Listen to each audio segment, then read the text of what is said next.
আমি জনাব নুরুল জনাব নূর জনাব নুরুল হক নূরের কাছে জানতে চাইবো যে গত ৬-৭ বছরের হিসাব করলে একক হিসাবে ছাত্রলীগের হাতে মার খেয়েছেন সবচেয়ে বেশি আপনি। ৬-৭ বছর তাদের নিগ্রহের শিকার হয়েছেন, জীবনের ঝুঁকির মধ্যে পড়েছেন। যারা আপনাকে বিভিন্ন সময় মেরে ফেলতে চেয়েছে সে ছাত্রলীগ এখন একটা নিষিদ্ধ সংগঠন, এবং এই নিষিদ্ধ সংগঠন বা একটা সন্ত্রাসী সংগঠন হিসাবে তাদের একটা নিষিদ্ধ করার ক্ষেত্রে একটা জনমত তৈরি হয়েছিল। এই নিষিদ্ধের দাবির পক্ষে আপনিও ছিলেন কিনা জনাব নুরুল হক নূর? এখন এখানে গণ অভ্যুত্থানের পরে গণমানুষের এতটা এই আওয়ামী লীগ এবং তার অঙ্গ সংগঠন ছাত্রলীগ, যুবলীগ সহ এই ফ্যাসিবাদের দোসর তাদের প্রতি ঘৃণা তৈরি হয়েছে, মানুষ আসলে তাদের নামটাও শুনতে চায় না। তো যার ফলে আমরা লক্ষ্য করেছি যে আমাদের নেতাকর্মী সহ বড় একটা অংশের মানুষ, বিভিন্ন রাজনৈতিক দল, তারা বলছে যে যেখানে জার্মানি কিংবা ইটালির মতো দেশে ফ্যাসিবাদের কারণে মুসোলিনির পার্টি কিংবা হিটলারের নাৎসি পার্টি নিষিদ্ধ হয়েছে, সেখানে বাংলাদেশে আওয়ামী লীগ এবং আওয়ামী লীগের যে সবচেয়ে সন্ত্রাসী সংগঠন এবং হাতুড়ি হেলমেট বাহিনীর যারা তাণ্ডব চালিয়েছিল এই আন্দোলন সহ গত ১.৫ দশকে, সেখানে ছাত্রলীগ এবং যুবলীগ ছিল অগ্রণী ভূমিকায়। তাদেরকে নিষিদ্ধ করার একটা ব্যাপক জন দাবি তৈরি হয়েছে বা দাবি উঠেছে। সেইখানে আমরা যেহেতু রাজনীতি করি, একটা উদীয়মান রাজনৈতিক দলের প্রতিনিধিত্ব করি, কাজে আসলে ওই আপনি যেটা বলছেন, আমরা রাজনৈতিক দল হিসেবে অবশ্যই আমরা সকলের প্রতি সহনশীল, সংখ্যাগরিষ্ঠ মানুষের স্বার্থ চাহিদার পাশাপাশি সংখ্যালঘু মানুষেরও নিরাপত্তা, তাদের স্বার্থ দেখাও রাজনৈতিক দল হিসেবে এবং দেশের একজন সচেতন নাগরিক হিসেবে আমাদের দায়িত্ব এবং কর্তব্য। তো এই রাজনৈতিক দল সহ বিভিন্ন মানুষের যে দাবিটা উঠেছে যে আওয়ামী লীগ এবং ছাত্রলীগ, যুবলীগকে নিষিদ্ধ করা, আমরা যদি তার বাইরে আসলে অবস্থান নেই, সেক্ষেত্রে আমরা কিন্তু রাজনৈতিক দল হিসেবে জনমত হারাবো এবং বর্তমান সময়ের প্রাসঙ্গিকতা হারাবো। কাজে আমাদের কিন্তু এই জনগণের দাবির সাথে থাকতে হচ্ছে, এবং ছাত্রলীগকে তো ইতিমধ্যেই নিষিদ্ধ করেছে। তবে আমার ব্যক্তিগত মতামত হচ্ছে যে ওই ওই শেখ হাসিনা বা আওয়ামী লীগ যে প্রক্রিয়ায় আপনার একটা প্রজ্ঞাপন জারি করে নিষিদ্ধ করেছে, আমি মনে করি সেই প্রক্রিয়ায় না গিয়ে বরঞ্চ তাদের বিরুদ্ধে বিভিন্ন ধরনের শুনানি, তাদের অপকর্ম, যে ছাত্রলীগকে কেন নিষিদ্ধ করা প্রয়োজন, গত ১৫ বছরে যে ছাত্রলীগের অপকর্ম, সেগুলো তুলে ধরলে ছাত্রলীগকে ১০০ বছর এমনি নিষিদ্ধ করা যায়।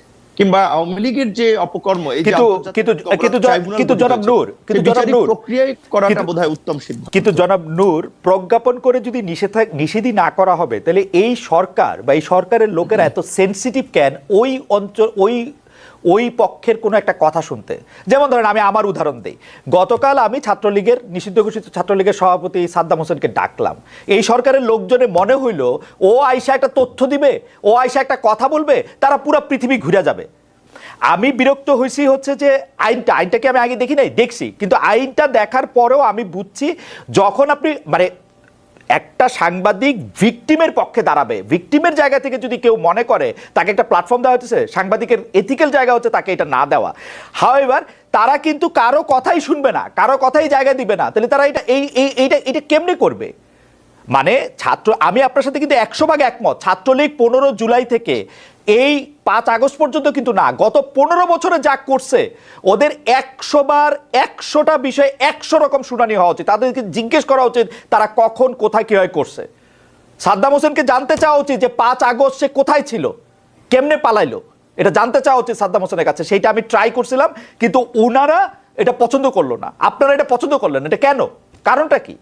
না না, আমি ব্যক্তিগতভাবে এতটা অসহিষ্ণু না। মানুষকে কথা বলতে দিতে হবে। আমাকে যারা পছন্দ করে না তারাও তো আমাকে অনেক সমালোচনা করে, অনেক কথা বলে, সেটা শোনার প্রয়োজন। এবং আমি আপনার প্রোগ্রামটা মনে করি হওয়া দরকার ছিল এই কারণে। এটা হচ্ছে আর একটা প্রবলেম হচ্ছে কি, এখন সোশ্যাল মিডিয়া এত জনমত হচ্ছে, লাইক হচ্ছে, দ্রুত শিফট হচ্ছে, এবং মানুষ ছোটখাটো ইস্যু এবং এতটা বিভ্রান্তি বা জনমত গঠন করার একটা সহজ পদ্ধতি তৈরি হয়ে গেছে মব জাস্টিসের মতো, যার ফলে অনেকে ওই যে বলছেন, এখন আপনার মতো সাংবাদিক আপনার হিসাব করতে হয় যে আমি অমুককে ডাকলে পাবলিক আমাকে গালি দিবে কিনা, কি বলবে কিনা। কিংবা আমি কেয়ার করি না পাবলিকের গালি, আমি কেয়ার করি না নূর। পাবলিকের গালি আপনি কেয়ার করেন, আপনি খেয়াল করেন নূর, পাবলিকের গালি আমি কেয়ার করি না। আপনি খেয়াল করে দেখেন, 50টা জায়গা থেকে 50টা মামলা হবে এই আওয়ামী লীগের বানানো একটা ল দেয়া 50টা জায়গা থেকে। তো এই হ্যারাসমেন্টটা বাংলাদেশে আমার অপারেশন আছে, আমি আমেরিকায় রেজিস্টার্ড হইতে পারি, বাংলাদেশে আমার অপারেশন আছে, সেখানে আমার রেজিস্টার্ড হতে হবে। তো সেগুলো আমি কেন এই হ্যারাসমেন্টটা নিব?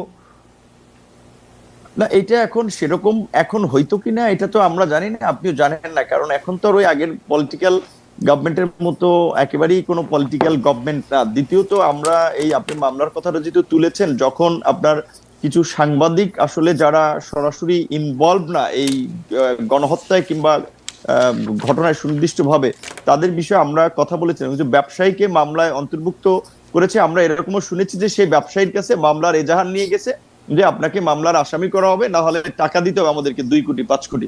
তো এখন এই মামলা নিয়ে কিছু লোক ব্যবসা করেছে, এবং এমনও শুনেছি যে যারা আপনার হত্যাকাণ্ডের শিকার হয়েছে সেই পরিবারকে কিছু সহযোগিতা দিয়ে আপনার সাদা কাগজে তারা স্বাক্ষর নিয়ে এসেছে এবং এজাহারটা মনমতো সাজিয়েছে।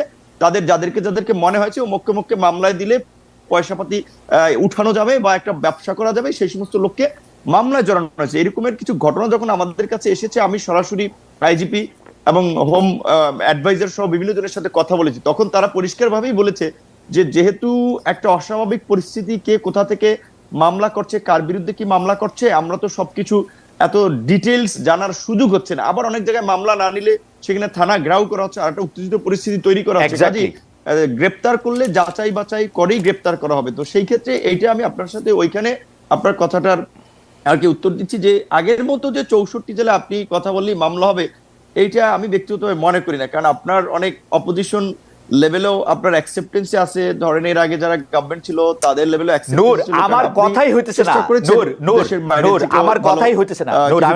আমি বলি এটা পার্সোনাল, সেটা তো আমরা দেখেছি। নূর, পার্সোনাল ঘটনাকে কেন্দ্র করে তো মানুষকে জাস্টিফাই করার সুযোগ নাই যে সে একটা অন্যায় করে ফেলছে, যা সে ফেসিবাদের দোষর হয়ে যাচ্ছে। এই যে আপনার একটা ট্যাগিং প্রবণতা, এটা এখনো আছে, এটা খুব দুঃখজনক। যে বিষয়টি আমার মাধ্যমে আপনার কাছে উপস্থাপিত করতে বলেছেন, সেই দুটি বিষয় আগে একটু বলে রাখি। 43তম বিসিএস এর পাশ করার পরও তাদের গেজেট নোটিফিকেশন কেন হয় নাই, সেটি আপনার একটু আমলে আছে কিনা বা সেটি নিয়ে আপনি কোনো কিছু করছেন কিনা, সেই ব্যাপারে তারা একটু জানতে চেয়েছেন। আরেকটি বিষয় জানতে চেয়েছেন যে তারা বয়স সীমা, সরকারি চাকরির বয়স সীমা 35 বছর বয়স পর্যন্ত হবে কিনা, সেটি আপনারা কিভাবে করবেন সেটি জানতে চেয়েছেন। আর আমার প্রশ্নটিও করে রাখি, আপনি আমাদের অনেকগুলি প্রশ্ন রয়েছে, শুধু আপনি যদি খুব না এই দুটি যদি আপনি জবাব দেন, তারপর আমি মানে আপনার মতামত বলেন, তারপর আমরা প্রশ্নটি করি, কারণ এই প্রশ্নটি আবার এনিওয়ের বক্তব্যের সাথে লিঙ্কড। জি না, এখানে হচ্ছে প্রশাসন তো সংস্কারের কমিশন হয়েছে, বয়স সীমার বিষয়টাও আলোচনা হচ্ছে এবং দ্রুত সময়ের মধ্যেই পিএসসি তে পিএসসির সাথেও আমাদের আলোচনা হচ্ছে, যাতে এই যে নিয়োগ পরীক্ষা, শুধু বিসিএস না অনেকগুলো পরীক্ষা স্থগিত আছে, সেই পরীক্ষাগুলো যাতে দ্রুত দেওয়ার ব্যবস্থা করা যায় সে বিষয়ে আমরা কাজ করছি। আশা করি খুব দ্রুত সময়ের মধ্যেই সেটি নিয়ে পরীক্ষাগুলো হবে। ওকে।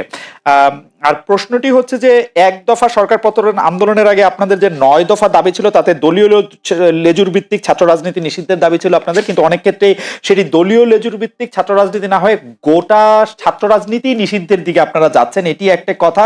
আরেকটি কথা হচ্ছে যে উপাচার্যদের সরিয়ে দেওয়া হয়েছে, বড় পদগুলিতে নতুন নিয়োগ হয়েছে, 2-3 মাস বন্ধ থাকার পরে ক্লাসও শুরু হয়েছে, কিন্তু ছাত্রলীগের যারা নেতাকর্মী আছেন তাদের লেখাপড়ার কি হবে? আপনারা, তারা তো ক্যাম্পাসে ফিরতে পারছে না, রাজশাহীতে জাহাঙ্গীরনগর বিশ্ববিদ্যালয়ে তাদেরকে পিটিয়ে মারা ঘটনা ঘটেছে, তাদের আসলে ভবিষ্যৎ কি হবে? এই দুটি ব্যাপারটা যদি একটু বলেন। আরেকবার একটু যদি বলতেন। মানে একটা তো হচ্ছে যে 9 দফার একটা দফা ছিল যে ছাত্র রাজনীতি, ছাত্র রাজনীতিটাকে দলীয় লেজুর ভিত্তি মুক্ত করবেন, কিন্তু এখন দেখা যাচ্ছে ছাত্র রাজনীতি বাদ দেওয়ার। জি দেখুন, ছাত্র রাজনীতি নিষিদ্ধের কথা কিন্তু মানে আমরা বলছি না, বা বৈষম্যবিরোধী ছাত্র আন্দোলন থেকেও বলা হচ্ছে না সরাসরি, মূলত সাধারণ শিক্ষার্থীদের জায়গা থেকে এটি আসছে। এটি আসছে কেন, এটাও আমাদের একটু বুঝতে হবে যে আমাদের কিন্তু শিক্ষার্থীদের একটা দীর্ঘদিনের ট্রমা রয়েছে, যে একটা ক্ষমতায় সরকার যায় এবং তার ছাত্র সংগঠন সেখানে ক্ষমতা চর্চা করে, দখলদারিত্ব করে এবং শিক্ষার্থীদের উপর নির্যাতন করে। এখন সামনের আমরা এখানে এখন না হলে অন্তর্বর্তীকালীন সরকার, কিন্তু সামনে যদি একটা রাজনৈতিক দল ক্ষমতায় আসে, তার ছাত্র সংগঠন যে একই কাজ করবে না সেই নিশ্চয়তাটা শিক্ষার্থীরা চাচ্ছে, এবং সেই ট্রমা থেকে কিন্তু সারা এই কথাটা বলছে। কিন্তু আমরা মনে করি যে এটি কোনো সমাধান নয়, ছাত্র রাজনীতি অবশ্যই থাকতে হবে। সেক্ষেত্রে দলীয় লেজুর ভিত্তি মুক্ত করেই স্বাধীনভাবে ছাত্রদেরকে কাজ করতে দিতে হবে, রাজনৈতিক চর্চা করার সুযোগ দিতে হবে। আর ছাত্রলীগের ছাত্রদের ক্যাম্পাসে ফেরা বা তারা তাদের জীবনের নিরাপত্তা, শিক্ষা জীবনের নিরাপত্তা, সেটি সেক্ষেত্রে দেখেন, ছাত্রলীগের একটা বড় অংশ কিন্তু এই আন্দোলনের সময় আমাদের সাথে জড়িত হয়ে গেছে। আন্দোলনের শুরু থেকে, কোটা সংস্কারের সময় থেকে কিন্তু তারা আমাদের সাথে ছিল। এবং ছাত্রলীগের আসলে খুব কম একটা অংশ যারা আসলে চিহ্নিত সন্ত্রাসী, যারা আসলে বেশিরভাগই যারা অছাত্র অথবা সন্ত্রাসী কার্যক্রম করেছে ক্যাম্পাসগুলোতে, হলগুলোতে, তারাই কিন্তু আজকে ভয়ে ক্যাম্পাসগুলোতে আসতে পারছে না, কারণ তাদের আসলে কোনো নৈতিক জায়গা থেকেও তারা শিক্ষার্থীদের সামনে দাঁড়াতে পারছে না। তো সেক্ষেত্রে বিশ্ববিদ্যালয় প্রশাসন ব্যবস্থা নেবে। আমরা একটা রিকনসিলিয়েশন প্রজেক্ট অবশ্যই চাই। যারা চিহ্নিত, যাদের বিরুদ্ধে সুস্পষ্ট অভিযোগ রয়েছে, তাদের বিরুদ্ধে প্রশাসনিক এবং আইনগত ব্যবস্থা যাতে নেওয়া হয়, এবং এছাড়া যারা নিরপরাধ বা নীরব ভূমিকা পালন করেছে তারা তাদের শিক্ষা জীবন শেষ করতে পারবে। এই বিষয়ে আমরা বিশ্ববিদ্যালয় প্রশাসনের সাথে কথা বলেছি। ওকে, মানে অনেকে এরকম একটা বলছেন যে যারা আসলে ক্রিমিনাল অ্যাক্টিভিটির সাথে জড়িত ছিলেন তাদের বিরুদ্ধে তো মামলা, তারপর আইনি কার্যক্রমগুলি হতেই পারে, কিন্তু শুধুমাত্র আরেকটি দল সমর্থন করার জন্য তাদের বিরুদ্ধে যাতে কোনো মানে ব্যবস্থা না নেওয়া হয় সে ব্যাপারে নিশ্চয়ই আপনারা দেখছেন, মানে ব্যাপারটা যাতে আইন নিজের হাতে না তুলে নিয়ে সেটি যেন। খালেদ ভাই, আমি জাস্ট একটা কথা বলতেছি যে আমরা কিন্তু আর আগের পরিস্থিতিতে নাই যে অমুক দল সমর্থন করে। এটা কিন্তু ছাত্রদল শিবিরের মতো বিষয় না যে ছাত্রদল করে দেখে তাকে ক্যাম্পাসে ঢুকতে দেওয়া নেই, এখন ছাত্রলীগ করে বলে তাকে ক্যাম্পাসে ঢুকতে দেওয়া হবে। একটা গণহত্যা হয়েছে এবং এইখানে কত কত শিক্ষার্থীদের উপর হত্যা করা হয়েছে। এটার বিচার না হওয়া পর্যন্ত তারা যদি তাদের সাথে এই ঘটনার সাথে জড়িত থাকে, এবং ক্যাম্পাসগুলোতে আপনি দেখেছেন 15 তারিখ কিভাবে আমাদের নারী শিক্ষার্থীদের উপর হামলা, বর্বরোচিত হামলা করা হয়েছে, তো সেই হামলাগুলোর বিচার যারা এটার সাথে জড়িত ছিল তাদের বিরুদ্ধে অবশ্যই প্রশাসনিক ভাবে এবং আইনগতভাবে ব্যবস্থা নেওয়া হবে। এবং এছাড়াও আমরা বলেছি যে গত 16 বছর ধরে যারা ক্যাম্পাসগুলোতে এই ধরনের হামলা নিপীড়ন করেছে, এবং প্রচুর অভিযোগ কিন্তু প্রক্টর অফিসে এখনো জমা আছে, যেটার কোনো ব্যবস্থা নেওয়া হয় নাই। তাদের বিরুদ্ধেও আইনি ব্যবস্থা নেওয়ার ক্ষেত্রে আমার মনে হয় যে এটাতে দ্বিমত পোষণ করার কোনো কাজ দরকার নাই, সুযোগ নাই, কারণ এগুলির বিচার হতেই হবে। ছাত্রলীগ গত 16 বছরে যত কিছু মানে ছাত্র ছাত্রী নির্বিশেষে যে যে যে নিপীড়ন চালিয়েছে তার বিচার আসলে অবশ্যই হতে হবে। আমাদের শুধু কথা ছিল যে সেটি যেন আইনি প্রক্রিয়ার মাধ্যমে হয়। শুধুমাত্র আপনি এটি পরিষ্কার করলেন যে শুধুমাত্র ছাত্রলীগ, ছাত্র শিবির, ছাত্র দল বলেই তাকে ক্যাম্পাসে ঢুকতে দেওয়া হবে না, এরকম কোনো কিছুর ব্যাপারে আপনার সিদ্ধান্ত নেন। আপনাকে ধন্যবাদ। এখানে যে একটা বিষয় যে আমরা যেটা বারবার বলছি যে ছাত্ররা স্বাধীনভাবে আসলে রাজনৈতিক কার্যক্রম করতে হবে তাদেরকে, এবং সেক্ষেত্রে রাজনৈতিক দলগুলোর কিন্তু সবচেয়ে বেশি ভূমিকা রাখতে হবে, এবং এই মুহূর্তে তাদের এই কমিটমেন্টটা ছাত্রদের কাছে করতে হবে যে একটা ছাত্র সংগঠনকে কি তারা কেবল তাদের দলীয় কাজে লেজুর হিসেবে ব্যবহার করবে, নাকি স্বাধীনভাবে তাদের ক্যাম্পাসগুলোতে শিক্ষার্থীদের পক্ষে কাজ করার সুযোগ করে দেবেন। 1 নাম্বার। 2 নাম্বার হচ্ছে ছাত্র রাজনীতি বা ছাত্র নেতৃত্বের বিকাশের প্রধানতম জায়গাটা কিন্তু ছাত্র সংসদ নির্বাচন, এবং আমরা কিন্তু 90-এর ডাকসুর কথাও শুনেছি, এবং কিন্তু 90-এর পরে বিএনপি যখন ক্ষমতায় আসলো তখন কিন্তু ছাত্র সংসদ নির্বাচন আমরা দেখতে পেলাম না, এবং যার ধারাবাহিকতা আওয়ামী লীগে রেখেছে, এবং 28 বছর কিন্তু ডাকসু নির্বাচন ছিল না। ডাকসু নির্বাচন ছাড়া, ছাত্র সংসদ ছাড়া কিন্তু আপনি কোনো ছাত্র রাজনীতি আসলে কল্পনা যে ছাত্র রাজনীতি সেটা আসলে সঠিক নেতৃত্ব চর্চাটা হয় না। তো ছাত্র সংসদ এই নির্বাচনটা আসলে এই বিএনপি যদি ক্ষমতায় আসে তারা এটা অব্যাহত রাখবে কিনা, বা তারা পূর্বে এটি রাখেনি কেন, এই বিষয়টি আমি তার কাছে জানতে চাচ্ছি। আর দ্বিতীয়ত আপনি যে বিষয়টা বললেন, এখানে বৈষম্যবিরোধী আন্দোলনের পক্ষ থেকে বা আমাদের কারো পক্ষ থেকে কিন্তু রাজনৈতিক দল করার কথা বলা হয়নি, এবং এটি আরো স্পষ্ট করছি, আমরা দুইজন যারা এখানে সরকারে এসেছি তাদের সাথেও কিন্তু বৈষম্যবিরোধী আন্দোলনে একটা তফাৎ ঘটে গেছে, এবং আমরা কিন্তু তাদের সাংগঠনিক কার্যক্রমে এই মুহূর্তে যুক্ত থাকছি না, কারণ আমরা সরকারের কাজে মনোনিবেশ করছি। বৈষম্যবিরোধী ছাত্র আন্দোলন তার যে দাবি দেওয়া, তার 1 দফা 9 দফা এগুলো কিন্তু এখনো পূরণ হয়নি, হত্যার বিচার হয় নাই, আহত এবং শহীদ পরিবারদেরকে এখনো সহযোগিতা পৌঁছানো যায় না। তারা কিন্তু সেই দাবিগুলো নিয়ে কাজ করছে, সেটার জন্য বৈষম্যবিরোধী আন্দোলন দেশ পুনর্গঠনে ছাত্রদের জায়গা থেকে কাজ করছে, এবং সারা দেশে যে শিক্ষার্থীরা আন্দোলন করছে তাদের সাথে একটা মত বিনিময়, তারা কি ভাবছে সেই জায়গাতে কিন্তু তারা আমাকে একটু সাহায্য করবেন। প্রথম কথা হচ্ছে যে আপনি বলছেন যে আপনি এবং জনাব আসিফ, এবং আমি ধরে নিচ্ছি যে জনাব মাহফুজও, তাহলে আপনারা বৈষম্য বিরোধী ছাত্র আন্দোলনের সাথে আপনারা একটু দূরত্ব মেনটেন করছেন, অর্থাৎ আপনারা সরকারে আছেন, বৈষম্য বিরোধী ছাত্র আন্দোলনের যে সমন্বয়কদের যে কাজ, তাদের যে এর সাথে আপনাদের সম্পর্ক এখন একটু দূরবর্তী, মানে ডে টু ডে অপারেশন কোনটা নাই।